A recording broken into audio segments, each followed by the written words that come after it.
여러분, 예수님의 이 부활의 소식은요, 우리에게 있어서 단순한 이야기가 아닙니다. 단순한 스토리가 아니에요. 동화 같은 이야기가 아닙니다. 우리 기독교에 있어서 예수님의 부활은요, 우리의 신앙의 기반이고 또 근본이 되는 놀라운 사건입니다. 그러므로 부활절은요, 기독교 신앙의 심장이자 가장 기쁜 축제의 날입니다. 여러분, 한번 생각해 보십시오. 예수님께서 십자가에 못 박혀 죽으신 것으로 끝났다면 오늘 저와 여러분은 이 자리에서 예배할 이유가 없습니다. 십자가의 모진 고통을 당하셨지만, 그러나 그 사망 권세를 이기시고 끝끝내 부활하셨기 때문에 우리가 주님 앞에 예배하는 것이 의미 있는 예배가 되는 것이고요, 또 우리의 찬양과 예배를 받으시는 살아계신 하나님께서 우리의 예배를 기뻐하실 줄 믿습니다. 이 부활하신 예수님이 지금 이 순간에도 우리와 살아계셔서 함께 하시기 때문에 우리는 어떠한 절망 가운데서도 주님을 예배하고 주님을 찬양하며 주님을 높여드릴 수 있는 줄 믿습니다. 여러분, 우리 주님은요, 우리가 날마다 부활의 기쁨을 누리며 살아가기를 정말 원하십니다. 베드로전서 1장 3절 말씀을 보면, 우리 주 예수 그리스도의 아버지 하나님을 찬송하리로다. 그의 많으신 긍휼대로 예수 그리스도를 죽은 자 가운데서 부활하게 하심으로 말미암아 우리를 거듭나게 하사 산 소망이 있게 하시며. 아멘. 죽음을 이기신 주님께서 우리에게 산 소망을 주셨다는 거예요. 산 소망이 무슨 소망입니까? 살아있는 소망이잖아요. 오늘 우리가 찬양팀의 마지막 찬양을 불렀듯이 주 예수 나의 참 소망, 주 예수 그리스도 부활하셨네. 승리의 그 주님께서 우리에게 죽은 소망이 아니라 산 소망을 허락해 주셨다는 것이죠. 살아있는 믿음을 우리에게 허락해 주셨다는 거예요. 그래서 로마서 15장 13절에는요, 사도 바울이 이렇게 고백합니다. 소망의 하나님이 모든 기쁨과 평강을 믿음 안에서 너희에게 충만하게 하사 성령의 능력으로 소망이 넘치게 하시기를 원하노라. 아멘. 여러분, 주님께서는요, 우리가 매일매일 주님의 그 산 소망, 그 주님의 모든 기쁨과 평강 안에서 우리가 참 소망을 누리기를 원하신다는 거예요. 그리고 우리를 충만하게 하시고요, 성령의 능력으로 우리에게 산 소망을 허락해 주신다는 것입니다. 특별히 오늘 주님 앞에 나온 우리 모두에게 주님의 그 놀라우신 산 소망이, 살아있는 믿음과 소망이 오늘 예배하는 저와 여러분에게 있기를 주님의 이름으로 간절히 축복합니다. 여러분, 그런데 주님께서 우리에게 날마다 부활의 소망으로 기쁨으로 살아가기를 원하시는데, 정작 우리의 일상을 돌아보면 어떻습니까? 사도 바울의 권면처럼 너희는 기뻐하라, 항상 기뻐하라, 범사에 감사하라 라고 우리에게 권면하였는데, 실제로 우리의 삶은 어떻습니까? 항상 기뻐합니까? 항상 부활의 소망과 기쁨으로 여러분은 살아가고 계십니까? 사실 그렇지 못할 때가 참 많은 것 같습니다.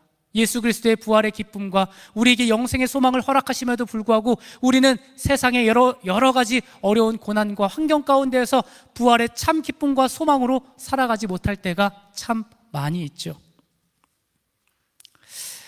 여러분, 오늘 우리가 읽은 누가복음 24장의 말씀에 나온 이 여인들이 이러했습니다. 예수님께서 부활하신다고 분명히 약속하셨는데 그것을 잊고 그들은요, 산 소망이 아니라 죽은 소망으로 살아가게 됩니다. 모든 희망과 소망이 꺾인 채 예수님의 무덤으로 찾아가게 됩니다. 그 여인들이 들고 갔던 것은요, 향품이거든요. 향품은요, 죽은 시체가 부패하는 것을 방지하기 위해서 바르는 것입니다. 그러니까 그들이 이 향품을 갖고 갔다는 것은 무슨 의미입니까? 예수님의 부활을 믿지 못했다는 것이죠. 여러분, 그 무거운 발걸음으로 예수님께서 묻히신 그 돌무덤 앞에 나아갔었을 때 그들은 돌무덤 문이 굴려져 있는 것을 확인하였고 또 부활하신 예수 그리스도를 만나게 되었습니다. 절망의 수렁 가운데서 다시 기쁨을 회복하신 예수 그리스도를 만나게 하셨다는 것이죠.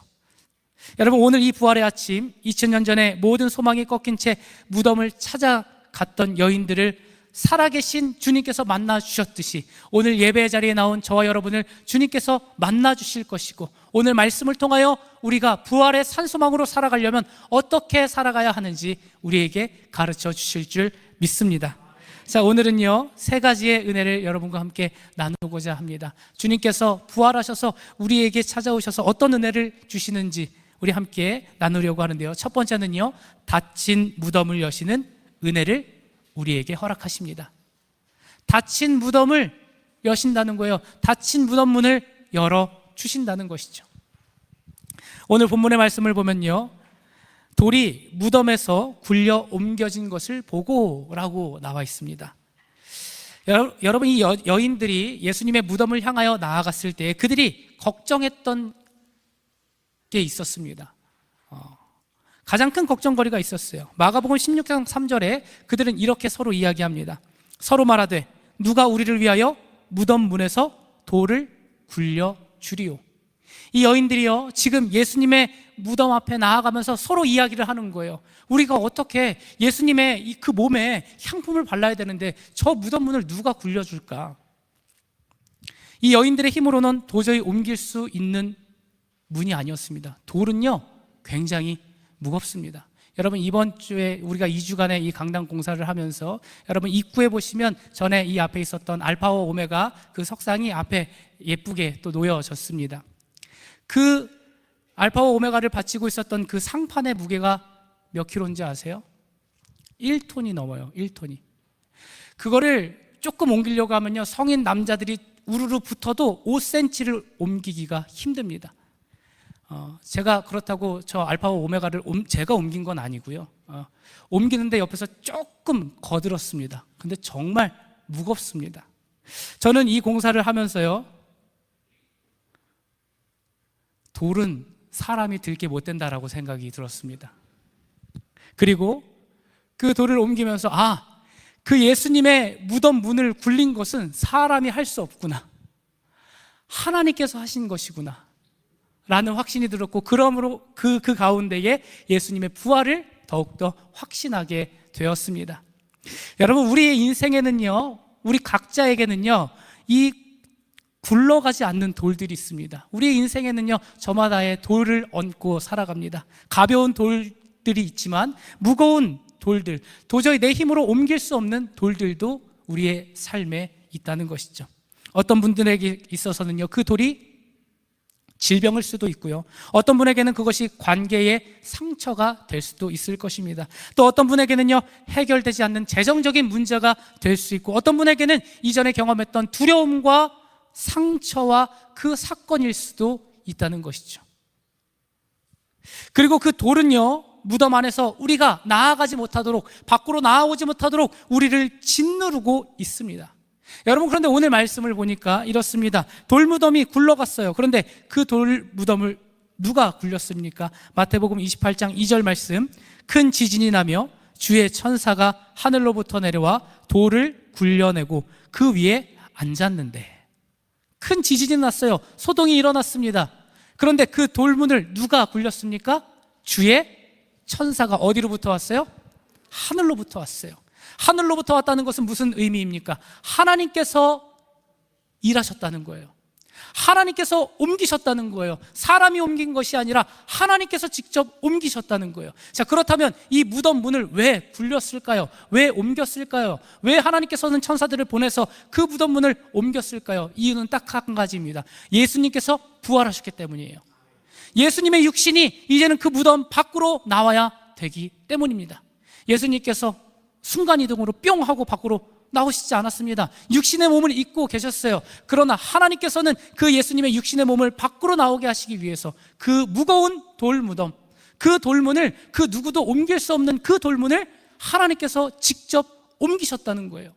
여인들은 걱정했죠. 저 돌문을 도대체 누가 옮겨줄 수 있을까? 우리가 예수님의 몸에 향품을 발라야 되는데 과연 저것을 누가 해줄 수 있을까? 내 인생에 굴러지지 않는, 내 인생 가운데 나를 짓누르고 있는 저 무덤 문을 과연 어떻게 굴릴 수 있을까?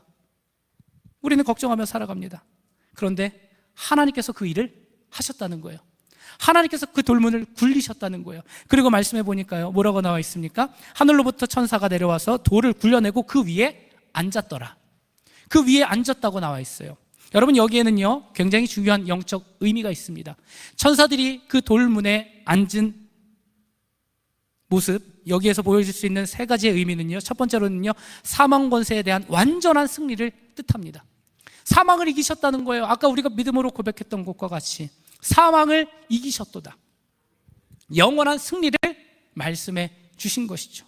두 번째로는요, 세상 권세에 대한 조롱이었습니다. 여러분, 지금 무덤 앞에 누가 있었습니까?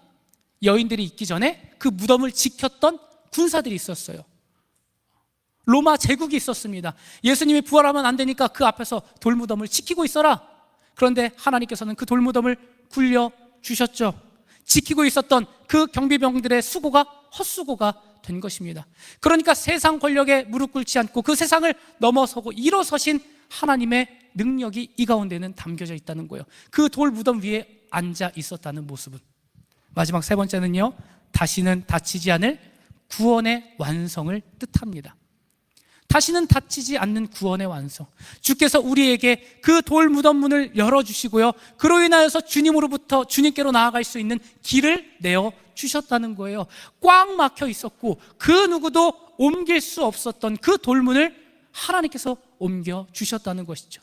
그 사망 권세를 이기셨고요, 그리고 그 능력으로 모든 권세 위에 주님께서는 부활의 능력을 보여주셨습니다. 사랑하는 성도 여러분, 이 일을 누가 이루셨습니까? 하나님께서 이루셨잖아요. 하나님께서 이루신 겁니다. 여인들이 무덤으로 가는 길에 그 돌을 걱정하고 있을 때 하나님께서는 이미 그 무거운 돌을, 그 누구도 옮길 수 없는 그 돌을 옮겨 놓으셨다는 거예요. 여러분, 이것은 무슨 의미입니까? 무엇을 뜻합니까?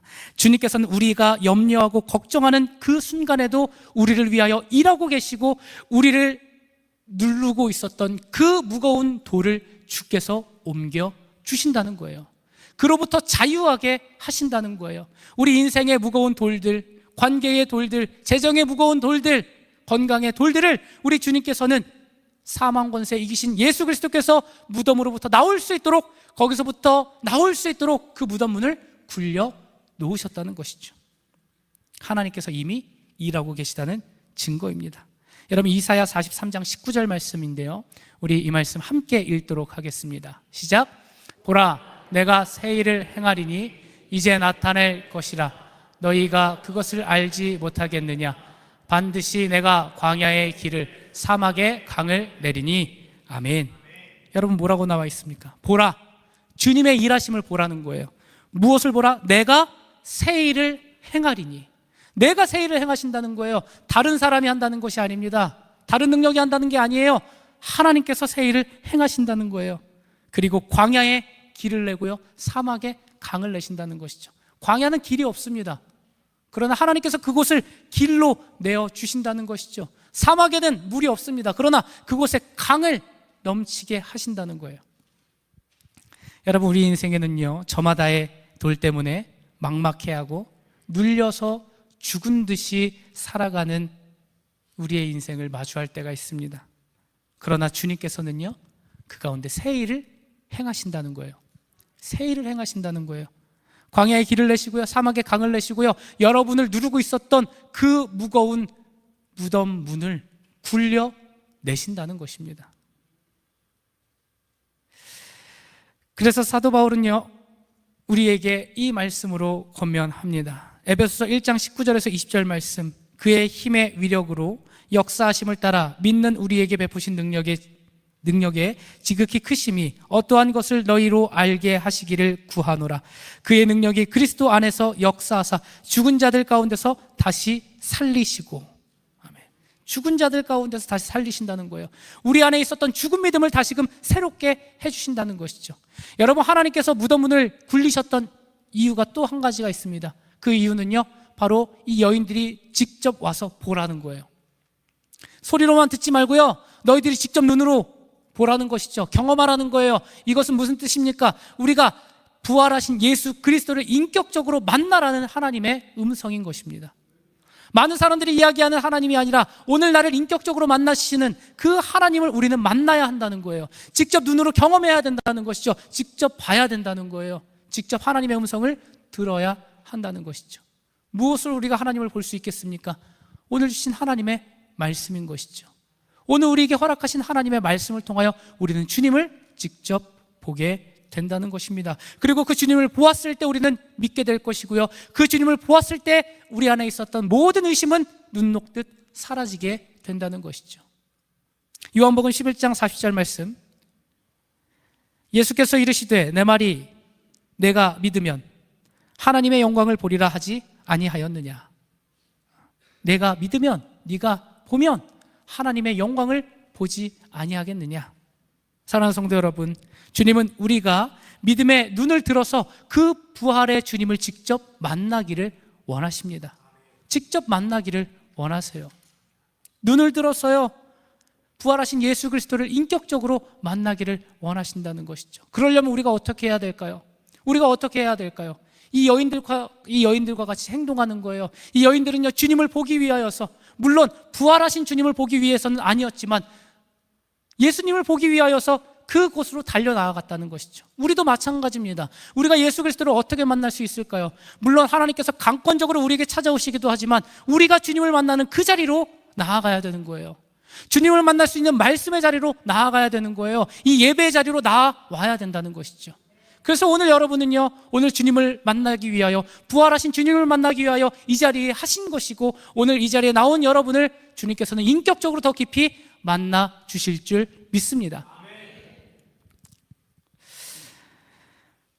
여러분, 그러므로 주저하지 마시고 이제는 주님의 일하심을 직접 보시기 바랍니다. 말씀을 통하여서 하나님을 보시는 거예요. 찬양을 통하여서 우리의 마음문을 여는 거예요. 그때에 주께서는 이 여인들에게 찾아오셨던 것처럼 두려워하지 말라, 안심하라, 내니 두려워하지 말라, 우리의 놀란 마음과 우리를 누르고 있었던 모든 어둠의 권세와 그 무거웠던 돌을 주님의 은혜로 굴려주셔서 우리가 주 안에 자유하게 하실 줄 믿습니다. 두 번째로는요, 슬픔 가운데 찾아와 위로하시는 은혜를 우리는 경험할 수 있습니다. 이 부활절 아침 우리에게 주시는 은혜는요, 슬픔 가운데 주께서 우리에게 찾아오신다는 거예요. 직접 우리에게 찾아오셔서 위로하신다는 것이죠. 자, 무덤에 돌은 굴려져 있었습니다. 그런데 이 여인들은요, 또 다른 절망을 마주합니다. 4절 말씀을 보면, 이로 인하여 근심할 때에 문득 찬란한 옷을 입은 두 사람이 곁에 섰는지라. 여러분, 이 여인들은요, 지금 예수님을 보기 위하여서 주님의 무덤 앞으로 나와왔습니다. 오늘 새벽에도 말씀을 전했지만 이 여인들이 주께서 주신 말씀을 잘 들었습니다. 그런데 한 가지 잊었던 것이 있어요. 그것은 바로 예수님께서 부활하시겠다는 그 말씀을 이 여인들은 잊었습니다. 주님께서는요, 수차례 제자들과 많은 이들에게 말씀하셨어요. 나는 고난을 당할 것이다. 나는 채찍에 맞고 그리고 많은 고난을 당할 것이다. 두 번째, 나는 십자가에 못 박힐 것이다. 채찍에 맞고 또한 십자가의 못이 박힐 것이다. 그래서 나는 죽을 것이다. 마지막에 한마디를 또 하셨습니다. 그러나 죽었지만 3일 만에 나는 반드시 부활할 것이다. 여러분, 이 여인들은요, 그리고 제자들은요, 예수님의 고난을 그들은 보게 되었습니다. 아, 주님께서 말씀하신 대로 고난당하고 계시는구나. 두 번째, 아, 주님께서 말씀하신 대로 십자가에 못 박혀 돌아가셨구나. 주님께서 말씀하신 것이 하나하나 이루어지는 것을 그들은, 함께하는 자들은 경험했다는 것이죠. 자, 그렇다면 더 생각했을 때 그 제자들과 여인들은 무엇을 생각할 수 있습니까? 무엇을 기억해야 돼요? 아, 그렇다면 주님께서 말씀하신 것이 하나하나 성취됐다면 이제는 3일 만에 부활하시겠구나. 이 여인들이 깨었던 그 아침, 아, 주님께서 부활하시는 날이구나. 이것을 기억했어야 됩니다. 그런데 천사들이 이야기합니다. 왜 너희는 주께서 하신 말씀을 기억하지 못하느냐? 안으로 들어가 봤더니 예수님의 시체가 없습니다. 이 여인들은 많이 슬퍼했습니다. 여기서의 이 헬라어 원어를 보면요, 그들이 근심했다라는 것은요, 단순한 걱정이 아닙니다. 막다른 골목에서 아예 넋이 나간 상태예요. 거의 기절 직전에, 그러니까 혼이 나갔다라고 하죠. 얼이 빠졌다라고 하나요? 그런 상태인 것입니다. 누가 말해도 듣지를 못해요. 사랑하는 주님을 잃은 것도 모자라서 시신마저 사라졌다라는 이 사실이 이 여인들에게는 너무나 슬픈 현실이었습니다. 자, 그런데 그 처절한 슬픔과 그 마음이 붕괴되는 그 순간 천사들이 어떻게 했습니까? 말씀을 보면 찬란한 옷을 입은 두 사람이 곁에 섰는지라. 찬란한 옷을 입은, 제가 오늘 약간 좀 찬란하게 입으려고 조금 노력을 해봤는데 찬란하지 않은 것 같습니다. 찬란하게 옷을 입은 천사들이 그들 곁에 섰는지라. 여러분, 말씀을 보니까요, 천사들은요 이 여인들의 믿음 없음을 탓하지 않았습니다. 너희들은 왜 예수님께서 하신 말씀을 믿지를 못하냐? 지금 슬퍼할 때가 아니다. 지금은 기뻐할 때다. 왜냐하면 주님께서 죽은 자 가운데서 살아나셨기 때문이다. 너희들은 정말 믿음이 없구나. 너희들은 정말 주님의 말씀을 신뢰하지 못하는구나. 나무라지 않았다는 거예요. 그들이 했던 행동은요, 그들 곁에 섰는지라. 그들 곁에 섰다는 거예요. 아무도 슬퍼하는 여인들 앞에 가서 그들의 슬퍼하는 마음을 비난하지 않았습니다. 사랑하는 성도 여러분, 하나님은요 우리가 기쁠 때나 성공할 때 그때만 함께 하시는 분이 아니십니다. 오히려 내 인생의 바닥을 치고 눈물로 밤을 지새우는 그 슬픔 한가운데로 주님께서는 오히려 더 깊이 더 가까이 우리에게 찾아오신다는 거예요. 시편 34편 18절 말씀 우리 함께 읽도록 하겠습니다. 시작. 여호와는 마음이 상한 자를 가까이 하시고 충심으로 통회하는 자를 구원하시는도다. 아멘. 여러분, 하나님은요 마음이 산산조각이 난 자들 곁에 가장 가까이 오십니다. 가장 가까이 오세요. 그리고 그들에게 따끔하게 일침을 놓는 것이 아니라 그들에게 가까이 가셔서 위로하신다는 거예요. 위로하신다는 거예요. 그래서 다윗은요 이 사실을 너무나 잘 알고 있었습니다. 고난 가운데 나와 함께 하시고 고통 가운데 나를 지켜주시는 하나님의 은혜를 그는 너무나 잘 경험했습니다. 그래서 시편 23편 4절 말씀에는 그는 이렇게 고백을 하죠. 내가 사망의 음침한 골짜기로 다닐지라도 해를 두려워하지 않을 것은 주께서 나와 함께 하심이라. 주의 지팡이와 막대기가 나를 안위하시나이다. 우리 이 말씀 너무나 사랑하는 말씀이잖아요. 사망의 음침한 무덤 앞에 있었던 그 여인들에게 주님께서는 함께 하셨다는 거예요. 그들 옆에 섰다는 거예요. 그리고 그들과 이야기를 나누며 그들의 상한 마음을 위로해 주기 시작했습니다. 여러분, 진정한 회복은 어디서부터 일어나는 줄 아십니까? 위로의 말 한마디부터 시작돼요. 공감의 말부터 시작돼요. 우리는 이 천사들의 모습을 통하여서 두 가지를 기억해야 됩니다. 먼저 첫 번째로는요, 주님은 언제나 우리와 함께 하신다는 사실을 잊지 말아야 됩니다. 주님께서는요 언제나 우리와 함께 하신다는 거예요.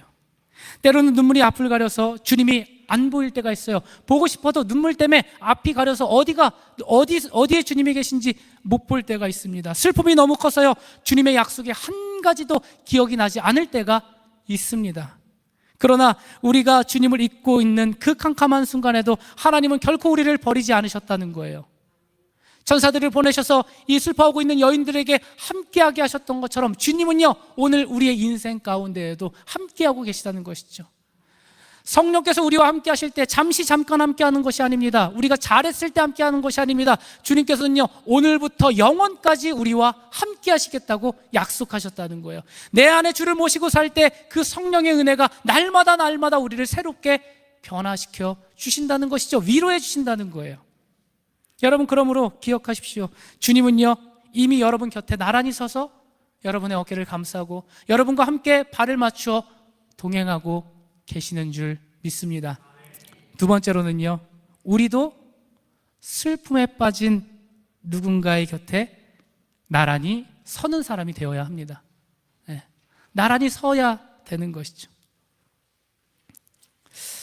천사들은 믿음 없는 여인들을 정죄하지 않았습니다. 그들에게 믿음이 없다라고 이야기하지도 않았어요. 그들에겐 믿음이 있었어요. 다만 슬퍼할 뿐이었던 것이죠.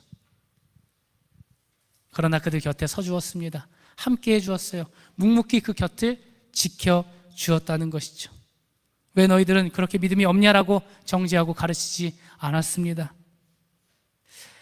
여러분, 천사들이 말없이 이 여인들의 곁에 서주었던 것처럼 오늘 우리도, 오늘 그 그리스도의 위로와 사랑을 경험한 우리도 누군가에게 위로의 사람이 되어 주어야 한다는 거예요. 여러분, 신앙은요, 이기적인 것이 아닙니다. 만약에 예수님께서 이기적이셨다면 절대로 십자가를 지지 않으셨을 거예요. 그러나 예수님께서는요, 이타적인 삶을 사셨습니다. 위로하는 삶을 사셨다는 것이죠. 누군가의 슬픔을 감싸주고 안아주었던, 그 십자가의 보혈로 우리를 보듬어 주었던 삶을 주께서 사셨다는 거예요. 그리고 우리는 오늘날 이렇게 말합니다. 주님, 저는 예수님의 제자입니다. 나는 주님을 따라가는 사람입니다 라고 이야기하지만 정작 우리의 삶에 누군가를 위로해주지 않고 힘겨워하는 사람 옆에 가지 않는다면 우리는 주님의 제자로서의 삶을 살지 못하고 있는 것일지도 모릅니다. 여러분, 그러므로 우리는요, 누군가의 위로자가 되어야 합니다. 여러분, 주위를 한번 보십시오. 그 무거운 돌무덤으로 인하여서 여전히 빠져나오지 못하고 고통 가운데 있는 여러분의 가족 혹은 지인, 함께 믿음 생활하는 신앙의 공동체의 식구들 중에 어려움을 경험하고 있는 자들도 분명히 있을 줄 압니다. 그렇다면 오늘 천사가 그들 곁에 서서 있어 주었던 것처럼, 그들의 어깨를 내어 주었던 것처럼 우리도 그러한 일을 감당해야 한다는 것이죠. 마지막 세 번째로는요, 강권적으로 다시 시작하게 하시는 은혜를 우리에게 주십니다. 하나님께서 이 부활의 아침 우리에게 주시는 은혜, 세 번째는요, 강권적으로 다시 시작하게 하시는 은혜를 주신다는 거예요. 천사들은 슬픔에 잠긴 여인들 곁에 서서 이렇게 말씀합니다. 이것은 매우 위대한 선포이거든요. 누가복음 24장 6절 말씀 우리 함께 읽겠습니다. 시작. 여기 계시지 않고 살아나셨느니라. 아멘. 여러분, 여기서 살아나셨다의 시제는요, 수동태입니다. 내가 능동적으로 하는 게 아니에요. 내가 혼자 스스로 하는 게 아니에요. 수동태는 누군가에 의해서 이루어지는 것이죠. 여러분, 죽음은요, 죽은 자는 결코 스스로 일어날 수가 없습니다. 우리가 지금 살아있으니까 몸을 움직이고 말을 하고 행동을 하는 것이지, 만약 우리가 죽어 있다면 그 누구도 스스로 일어날 수 있는 능력이 없습니다. 그런데 십자가로 인하여서 죽음을 경험하신 그 주님을 누가 살리셨습니까? 하나님께서 살리셨다는 거예요. 주님께서 부활하셨다는 거예요. 하나님의 강권적인 능력으로 예수 그리스도께서 부활하셨다는 것입니다. 여러분, 철저하게 끝난 것 같던 그 무덤의 자리에 하나님께서 강권적으로 개입하셔서 그 사망 권세를 이기시고 부활하게 하셨다는 거예요. 세상 사람들이 끝이라고 말하는 곳은 바로 무덤입니다. 당연히 끝이죠. 죽으면 뭐가 더 있겠습니까? 세상의 상식으로 무덤은요, 죽음의 종착역입니다. 더 이상의 희망도 없고요, 미래도 없고요, 이제는 모든 것이 단절된 공간입니다. 여인들 역시 그 예수님의 무덤이 모든 것이 끝이라고 생각했어요. 하지만 하나님께서 어떻게 하셨습니까? 내가 끝났다고 생각하는 그 지점을 다시금 새로운 시작으로 일으켜 세워주셨다는 거예요.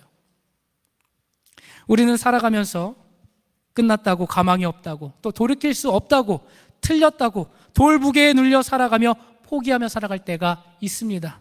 하지만 우리 주님께서는요, 마른 뼈도 살리시는 하나님이십니다. 믿으십니까?